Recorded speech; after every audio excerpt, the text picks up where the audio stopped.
Sejam bem-vindos a mais um episódio do Dolphin Cast. Como é que você está hoje, Paulo? Eu tô cada vez mais animado, né? Cada episódio a gente traz várias figuras exemplares aí na profissão, na vida, Pois excelentes é. professores. Eu fiquei sabendo que hoje o nosso convidado é uma lenda. Não, é conhecido como Léo, a lenda, né? Vários professores admiram, né, a grande figura que a gente trouxe aqui hoje, que é o Léo. Falam que ele é até a Bíblia da enfermagem. Nossa senhora, que é isso? Então assim, Léo, você dispensa apresentações, conta aí um pouquinho do seu currículo, conta aí um pouquinho sobre você, o porquê que você escolheu enfermagem, conta aí pra gente, conta aí pro pessoal de casa. Primeiramente, muito obrigado pelo convite. É uma satisfação estar aqui com vocês. Obrigada a você. Eu entrei na enfermagem por acaso. Eu não escolhi o curso, não. Na verdade, primeiro eu queria fazer o curso. Eu acabei prestando vestibular no UNB com ele não passou e eu passei. Como eu já tinha outra formação, nível superior, e tinha tempo para poder cursar, eu acabei entrando, gostei da área e aí uni engenharia com enfermagem e fui trabalhar com biotecnologia. Olha Nossa, só. legal. Ou seja, a gente acabou vendo que toda vez é o quê? O destino que escolhe a pessoa. Os escolhidos. A gente já entrevistou aqui algumas pessoas e parece que o pessoal que tá lá em cima é escolhido pela área, né? Verdade. E acabei me apaixonando mesmo. Achei muito interessante. Depois começa com a prática clínica, né? E aí quando eu passei pela área de urgência, emergência e terapia intensiva, eu me encontrei. Principalmente quando eu tive o primeiro contato com monitorização e ventilação mecânica. Eu falei, agora eu tô em casa. Olha só. E E o Léo, ele é professor aqui da UFS, né?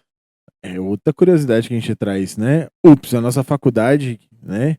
A faculdade que apoiou o nosso projeto do Abraçou Dolphincast, esses dois abraçou aqui. o Dolphincast, abraçou vários projetos, vários cursos, vários eventos que a gente tá aí em mente, né? Nosso apoiador principal, então a gente gostaria de agradecer a UPS e incentivar vocês a seguirem aí o perfil, o perfil da rede social aí, né, UPS, para que vocês fiquem por dentro das novidades que estão Arroba acontecendo UPS por aqui. Oficial, né? Arroba Faculdade UPS UPS Oficial. Oficial.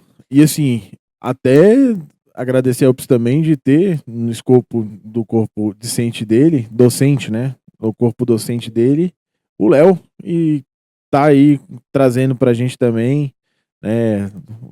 Tá aí vindo com a gente pra Mais, agraciar. mais um apoiador aí do nosso grande projeto, que já já a gente vai falar sobre ele. Rufem os tambores, né? Léo, você pode contar um pouquinho da sua atuação durante esses anos? Você falou 20 anos, né? Que você tem 20 de. anos. Pode contar um pouquinho aí da sua trajetória trabalhando dentro da terapia intensiva? Como é que foi isso? Por onde você passou? Conta um pouquinho da sua história aí pra gente. Já deu tempo de fazer alguma coisa, né? Então eu fiz graduação pela Universidade de Brasília e logo em seguida eu parti para uma pós-graduação pela PUC de Goiás em cardiologia, depois residência na área de cardiologia clínica e aí enquanto isso eu já trabalhava como enfermeiro intensivista na UTI do Hospital Brasília nessa época. Depois eu saí, assumir uma gerência de supervisão mesmo dentro da rede DASA, mas eu nunca deixei a prática clínica. Então passei por todos os grandes hospitais de Brasília. Então trabalhei no Santa Helena, Santa Luzia, Santa Lúcia, Hospital Brasília, Unimed. Tá? Então todos esses hospitais eu tive o prazer de trabalhar e alguns deles chefiando as UTIs. Show de bola. Maravilha. Vou só pedir para você falar um pouquinho mais alto, um pouquinho mais perto do microfone, beleza? Tá, joia? Você passou por todos esses hospitais. Todos eles você tinha a mesma função ou foi variando? Como é que é? Não, em alguns deles eu era plantonista mesmo. Em alguns eu era intensivista não plantonista, eu revisava a conduta dos colegas. E muitos deles eu fui supervisor de UTI, tá? E até que eu subi para uma área de direção, dentro da AMIL, que hoje foi vendida para a Rede DASA. Né? Uhum. Mas, concomitante a isso, eu fui me dedicando à carreira acadêmica. E aí eu fui deixando o plantão e assumindo cada vez mais as cargas horárias nas faculdades, até que há 7 anos atrás eu vim para a UPS. Né? Acredito muito na UPS. A UPS há 7 anos ela tem melhorado muito. Hoje nós temos um laboratório fora do normal, né? Que se não fosse o Paulo, a gente não tinha concretizado o projeto. Que aí seria interessante que ele contasse também sobre isso, né? Ah, Que laboratório é esse, Paulo? nosso centro de simulação O realística. famoso, esse laboratório é É um famoso. laboratório que a gente cria fortes emoções, né? Exatamente. Então, assim, a gente vai deixar ele um pouquinho mais pro final ali, porque a gente vai contar e vai fazer um convite também, né? Léo, você falou aí do centro de simulação. Paulo tá deixando no suspense aqui, mas eu vou puxar. Esse laboratório foi importante para vocês aqui dentro do curso de enfermagem? Já Nossa, chegaram a usar? Como é que foi? é de extrema importância, né? Porque vamos pegar a disciplina de terapia intensiva, por exemplo, com a enfermagem. Eu vou trabalhar monitorização. Então, eu não conseguia fazer prática clínica com os alunos. E agora não, é totalmente diferente. A gente chega lá, a gente simula mesmo o atendimento de uma arritmia, de um infarto agudo do miocárdio. A gente consegue fazer toda uma prática clínica trazendo emoções para eles e mostrando realmente como é que é todo o processo de saúde-doença. Então a gente conseguiu fazer algo que é hands-on mesmo. Saiu da sala de aula, foi para dentro do centro de simulação. Isso empolgou todo mundo, inclusive nós do corpo docente. Você sentiu a diferença da resposta dos alunos colocando mais a prática para funcionar? Total. Tanto que, assim, a gente começou a fazer com eles estudos de caso e simulando esses estudos de caso no laboratório. E você vê o rendimento dos meninos, assim, a empolgação, o interesse, trazendo novidades, artigos novos, ou seja, alunos que saíram de uma situação inerte começaram a produzir, entraram em processo de protagonismo mesmo. Legal, colocando a mão na massa. Não, e o que você vê é mais legal, né? O Léo não contou isso daí.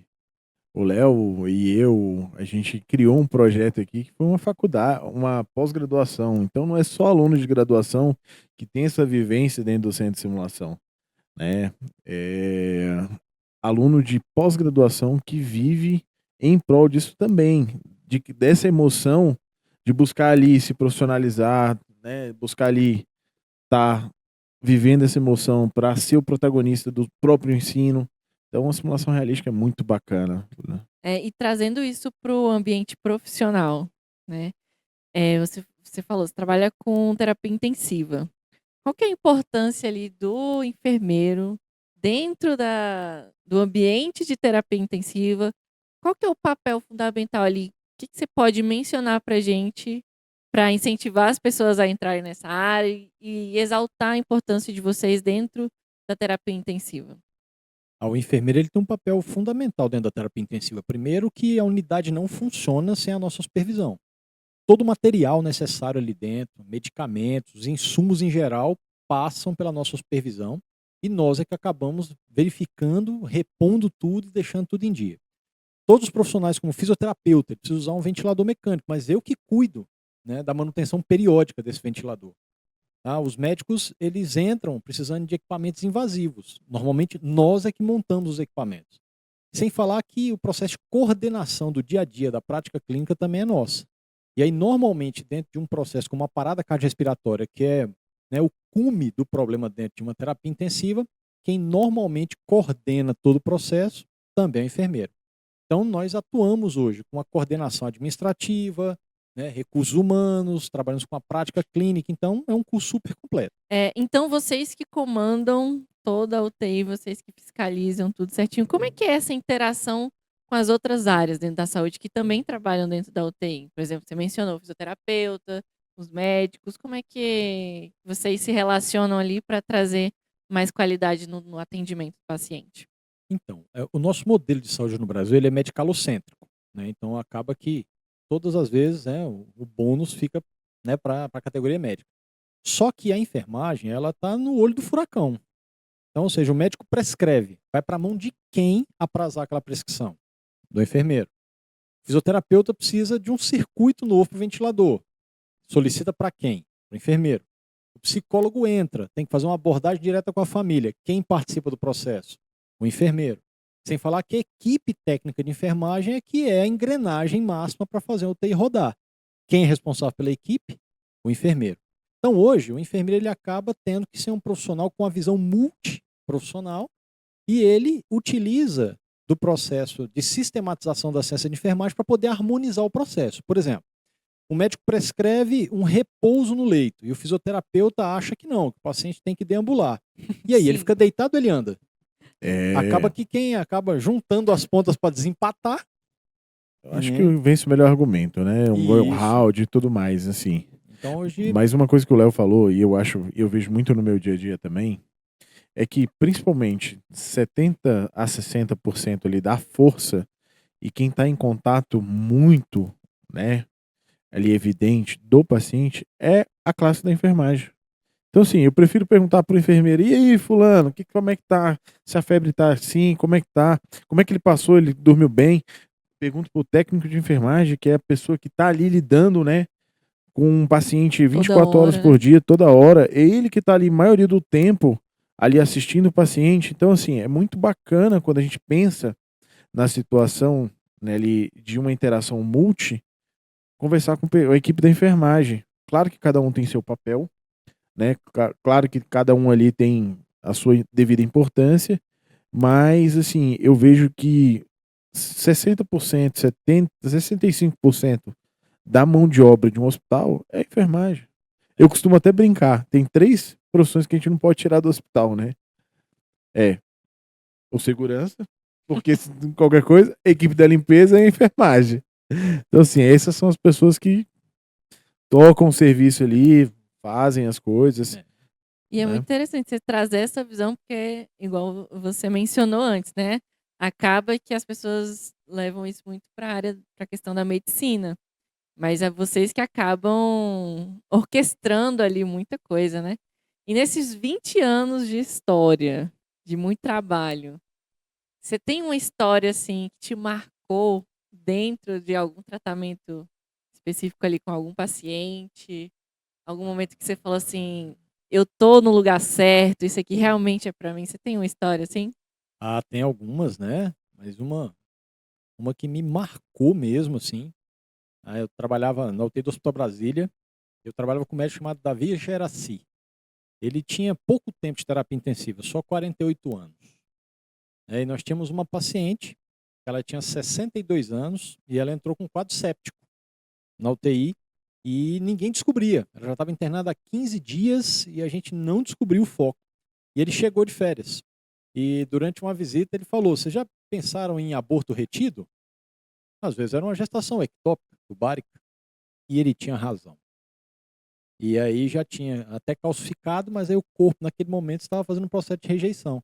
Eu falei: "É isso aí que eu quero fazer da vida, né? Eu quero descobrir esses mistérios", e a gente recuperou a paciente, ela saiu sem nenhuma sequela. Então, isso é muito gratificante, né? Muito gratificante. Sem falar, às vezes, que a gente faz coisas muito menores, como, por exemplo, liberar horário de visita para pessoas que não conseguem ir no horário previsto pelo hospital. E depois você se deparar com a pessoa na rua falando: "Olha, você se lembra de mim?" E você fala: "Não. Pois é, eu sou filho de fulano que você deixou entrar fora de hora e hoje ela está lá em casa, mas foi muito importante mesmo." Então são vários pontos, né, que a gente pode estar trazendo e Acaba que os pacientes já reportam a você falando os benefícios, né? sim, Isso que você falou é muito interessante, porque hoje a gente vê uma questão assim, por exemplo, a minha visão, né? Às vezes as pessoas não estão com muito tempo, não estão, né? Já passam um dia estressante, às vezes não tem aquele olhar mais de carinho mesmo, né, com o paciente. E a gente percebe, trazendo para minha área dentro da fisioterapia, às vezes a gente está na rotina ali e acaba que não tem esse olhar mais humanizado, né? E isso para mim é algo que peca muito, porque dentro da nossa área a gente precisa saber como o paciente está, a gente precisa dar atenção para o paciente. Muitas vezes ele dá um retorno para a gente através de uma conversa. Então a gente tira uma dica ali do que pode estar acontecendo com o paciente por conta de uma conversa. Na sua visão, né, dentro da enfermagem, isso acontece também? então, eu venho da escola antiga de enfermagem, né, então eu ainda venho de uma época que tecnologia pra gente era um pouco escasso. Uhum. Então, pra gente conseguir fazer uma ressonância, uma tomografia, era algo um pouco mais delicado. Então a gente apostava muito na anamnese, né. Então eu venho de uma geração de enfermeiros que conversava muito com os pacientes e com os acompanhantes, os familiares, para a gente poder extrair tudo que a gente podia. E aí, o que eu acho mais interessante é a conversa interdisciplinar mesmo. Assim, eu ainda venho de uma fase em que a gente trabalha de forma transversal, então não tinha hierarquia. Então, o médico com a função dele, o fisioterapeuta com a função dele, o enfermeiro com a função dele, mas de forma complementar e a gente se ajudando ali, né, trabalhando em conjunto. E aí a informação que um tinha, o outro não tinha, e isso acabava melhorando muito o prognóstico do paciente. Eu Maravilha. acho legal o que o Léo falou, assim, eu tinha uma teoria, né? Algumas pessoas já me chamaram meio de doidinho por causa dessa teoria. Alguma? Brincando. Algumas, né? Mas tudo bem. E eu falava que exatamente assim, um lugar não tem que ter uma hierarquia, né? Você não tem que ter você tem que ter o respeito que é absurdo. Mas eu costumava ler alguns livros e o que eu gostava muito era da literatura do Rei Arthur, né? E a Távola Redonda, Essa história é legal. que, por exemplo, a Távola Redonda, quando ele cria a Távola Redonda, todo mundo chamou ele de doido, maluco. E assim, e lá dentro dessa tábua era uma mesa redonda, onde no centro tinha uma pira, né? Uma estrutura que tinha um fogo ali. E ele falava e ele explicava, e certa vez foi um bispo. Ah, mas cadê a cabeceira dessa mesa? Ele falou assim: não, aqui todo mundo, inclusive eu, todos nós sentamos na mesma distância do centro, que é o nosso objetivo, porque a gente tem a mesma importância dentro da batalha. E eu trago muito essa filosofia para minha vida. Assim como o enfermeiro tem a mesma importância, assim como o técnico tem a mesma importância, o médico tem a mesma importância, o fisioterapeuta tem a mesma importância, o nutricionista tem a mesma importância, a gente deveria seguir esse exemplo, né? Eu acho muito bacana isso. E quis trazer isso daí porque nem todo mundo pensa assim, né, Léo? Nem todo mundo pensa assim. Muitas pessoas exacerbam o ego ali. Ah, mas eu sou doutor fulano de tal, mas eu sou doutora fulano de tal, eu sou fisioterapeuta, fisioterapeuta pode ser chamado de doutor, o enfermeiro pode ser chamado de doutor, todo mundo, e as pessoas esquecem de olhar para o paciente. Então, é muito difícil a gente isso daí, né? Uma coisa que eu acho que é um movimento que a gente traz. Eu já pude observar a aula do Léo. É um movimento que ele traz, é uma bandeira que ele defende. Então, assim, eu acho muito bacana, muito bacana. Legal. Essa questão da sala de aula é algo que eu acho bem revolucionário, assim, porque, querendo ou não, eu também sou professora, o Paulo também é professor. Então eu pelo menos tenho essa visão de que o futuro depende da gente, né? Que estamos ali à frente. Então, para vocês também tem esse sentimento assim de um E você acha, foco mais de estudo mesmo, que eu acho que isso tem caído um pouco, né? e complementando um pouquinho, você acha que essa vida que você veio mais para a parte acadêmica é exatamente isso? Às vezes olhar dentro dos seus colegas ali dentro do plantão e falar assim: poxa, se lá no fundo, lá atrás, essa pessoa tivesse um ensinamento diferente, essa pessoa tivesse uma visão diferente, se tivesse um professor que mostrasse isso para ele, Falou que determinada falou coisa. determinada, que deu um exemplo um pouco melhor, você acha que poderia mudar? Você acha que essa trajetória sua na educação leva essa bandeira? Então, hoje eu trabalho muito com uma enfermagem baseada em evidências. Então, eu sempre argumento com alunos: você tem, por obrigação profissional, conhecer e dominar o protocolo. Sem o protocolo, você fica fragilizado. A partir do momento que você não conhece o protocolo, você automaticamente se excluiu da equipe, né? Então, conheça bem o protocolo. Só que a gente também tem que trabalhar o coeficiente emocional deles. Tá? Essa nova geração agora, eles não são muito proativos, né? Não sei se eles Verdade. não foram muito bem estimulados. Então, o autoconhecimento deles, a autoimagem, fica um pouco deturpada. Então, a gente trabalha muito isso dentro de sala de aula com eles. Então, eu falo muito sobre o papel mesmo do enfermeiro como o grande, né, organizador do processo. Então, hoje não é fácil trabalhar com enfermagem, porque antigamente, quando eu me formei, o enfermeiro ele não tinha por obrigação fazer a leitura de um hemograma. Hoje, sem um hemograma, ele não trata uma ferida da maneira adequada, não é Sim. verdade? A gente não tinha, né, por obrigação saber especificamente sobre uma alimentação balanceada, sobre uma carga proteica diária, mas sem isso, como é que eu desmamo ele da ventilação mecânica sem musculatura? Né? Então, mudou muito. Então, eu acho que hoje, na verdade, a gente não tem mais um curso de fisioterapia, um curso de enfermagem, um curso de medicina. A gente tem a titulação final. Mas se eu não conhecer da conduta do enfermeiro, da conduta do fisioterapeuta, da conduta do médico, nutricionista, no final das contas, como é que eu vou trabalhar em equipe? E isso não é só para terapia intensiva, não. Isso é geral. Tá? Então, vocês que trabalham desde a emergência, que é lá do PS, trazendo o paciente para dentro da UTI, ele passa primeiro pelo setor de imagem, pode passar pelo centro cirúrgico, não é verdade? Então, se eu não conheço de todas essas condutas, o que eu vou fazer no final da linha? Porque uma das coisas que a gente tem que pensar é que quem trabalha com terapia intensiva é porque ninguém deu conta de resolver o problema. Então, se eu estou lá, é porque eu tenho que merecer estar lá. Seria ali o último Exatamente. recurso, né? Não, e assim, o mais legal que eu gostei do Léo, tanto que é uma das coisas que o Léo, quando a gente sentou pra montar o negócio, o Léo trouxe a proposta da pós. Assim, é um enfermeiro que vai dar aula, é um farmacêutico que vai dar aula, né? É um fisioterapeuta Palestrante. que vai dar aula. O Léo vai ser nosso palestrante. Não conta agora. Deixa a gente começar, calma. Você é muito misterioso, Paulo. Aí eu sou cheio dos mistérios, né? Então, assim, é uma coisa muito legal. E uma coisa que você comentou bacana, Léo, é que se você conhece o protocolo, você argumenta com propriedade. E as pessoas te respeitam porque você argumenta com propriedade, né? Tem alguma história que você chegou e falou assim, eu tenho até uma história muito parecida com o protocolo de ACLS, né? Mas assim, tem alguma história que você acha que te marcou e que as pessoas falaram assim, nossa, o Léo, o enfermeiro, falou aqui, ó, o Leonardo ali, nossa, ele peitou aqui com um argumento.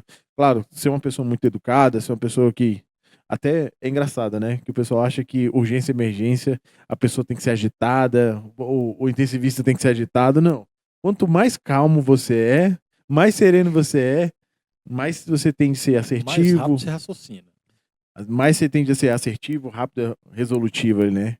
Então, tem uma história que você pode contar aí pra gente, pro pessoal de casa, que o pessoal pegou e falou assim, não, opa, é o Léo que tá falando.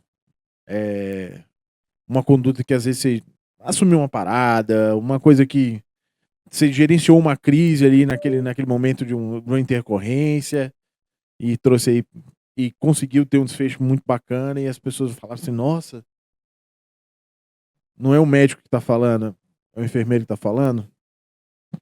Passei por algumas situações interessantes.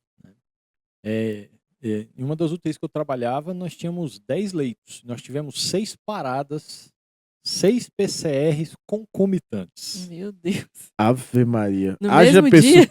Haja mesmo pessoa dia, pra na mesma massagear. hora. Jesus. Sério, assim, foi um intervalo, assim, uma diferença entre um e outro de 5 minutos. Nossa. E aí eram 2 médicos e eu como enfermeiro. E nós 3 tocamos 6 paradas ao mesmo tempo. Né? Caramba. Revertemos 5. Então foi uma situação muito legal. Mas uma que eu tive que realmente assim, me posicionar é porque quando eu fiz enfermagem no NB, ela era enfermagem e obstetrícia. Então acabou que a gente teve uma carga horária muito grande na área obstétrica. Né? E aí uma paciente chegou para a gente no centro cirúrgico, ela tinha sido submetida a um VERTIME, que era uma esterectomia radical, um esvaziamento pélvico mesmo. E aí essa paciente ela começou a apresentar uns picos hipotensivos, aumento de frequência, chegou a tacardizar, mas sem arritmia, e o médico infundindo o volume, eu falei, ela tá sangrando. Ele falou, não tá. Eu falei, tá. Ele falou, não tá. E eu, por conta própria, liguei pro cirurgião dela, ele veio e falou, ela tá sangrando. Levou pro centro cirúrgico e resolveu a situação. Beirava um choque hipovolêmico ali, uma hemodiluição. Então foi uma das situações, mas aí assim, eu conduzi de uma forma muito cautelosa, né, conversando também com o médico plantonista para não passar por cima dele, mas eu falei, olha, eu assumo por conta e risco, certo? Se ele vier e não for nada, eu digo que foi conduta minha. Né? E assim foi, e graças a Deus deu tudo certo no final. Ainda bem que deu certo, né? Pois é. A questão do posicionamento, às vezes, ela é super necessária. Então, que bom que você conseguiu fazer isso e né, garantir uma vida ali, né? Sim. Às vezes as pessoas, por conta de ego, tem esse problema, né? O ego, ele atrapalha muito. Você vê essa questão do ego, assim, no dia a dia acontecendo no seu ambiente de trabalho? Então, no ambiente acadêmico ainda é mais agudo, né? Sim. Porque as pessoas, elas, né, se protegem atrás de titulações o tempo todo. Mas, graças a Deus, assim, eu posso dizer que na UPS, né, em especial, foi um dos ambientes mais saudáveis que eu trabalhei na área docente. Tiveram algumas faculdades que os departamentos nem se conversavam, para ter ideia. Você tinha a mesa da psicologia, a mesa da engenharia, a mesa da enfermagem e assim por diante. Léo, conta uma história bem bacana pra você aqui, de sala de aula, de inspiração a nível de educação para aluno. É, alguma história bem legal que você tem dentro do seu corpo, dentro Sala de aula. da sua vivência em sala de aula e como professor aí. Olha, tem uma que é até pessoal, é bem bacana. Tá? A minha mãe, ela teve uma neoplasia de pâncreas. Isso em 2018. E aí ela teve que passar por processo cirúrgico e depois foi para UTI. E quando eu cheguei na UTI, todos os enfermeiros tinham sido Seus meus alunos. alunos. Caramba. Sério? É. E aí, o que você acha? Cara, que orgulho daquela galera, cara. Eles aplicaram os protocolos, cara, de maneira primorosa. Cara. Cuidaram da minha mãe como se fosse mãe deles, assim, sabe? Então a gente, de vez em quando a gente entende que tá fazendo alguma coisa certa, né? E aí eu sempre falo isso pros meninos em sala de aula, sabe? Olha, uma hora, né, nós vamos mudar de papel, A conta Chega, chega, arrupiou né? aqui o negócio. né? Né? E aí eu brinco assim com os meninos, eu falo, eu só espero que quando for eu, que eu não encontro com você e minhas últimas palavras sejam você não. Nossa, realmente. Chama outro, por favor. Cadê o próximo, né? Não, realmente isso aí foi... É. E assim, é legal, né? Às vezes assim, como professor, eu falo, a minha estratégia como professor é a melhor, né? Assim, eu era um cara que chegava e falava assim, tinha facilidade para estudar, mas nunca fui daquele cara que passava 10 horas estudando, né? O cara mais chato pra ali ficar, nossa, que eu vou estudar aqui 50 horas, Nerdzão. nerdzão, não. Eu era aquele cara da bagunça, do fundão, mas era o cara que pegava os negócios rápido no ar, então era um cara aplicado. Dentro da sala de aula eu era mais quietinho, né? Até porque eu praticava atividade física e era atleta, e se eu não tinha boa nota, eu não podia Rodava. viajar. Então, assim, eu falava, nossa, eu tenho que fazer boa nota, então. E não tinha muito tempo para fazer tarefa também, né? Então, a minha estratégia de ser professor foi trazer ali um pouco daquela teoria do William Glasser, né? Que é o quê? Estudar e transmitir para absorver. Então, assim, você acha que dentro da área da saúde, né? Não que nas outras áreas não seja assim. Você acha que dentro da área da saúde é importante a gente estar sempre se atualizando, sempre estudando? Com certeza, né? Os protocolos eles mudam hoje de maneira muito dinâmica, né? Então eu creio que todo o profissional de saúde ele tinha que, na verdade, ser um multiplicador, né? Ou seja, ele teria que constantemente estar propagando informação, nem que seja nas reuniões de alinhamento clínico.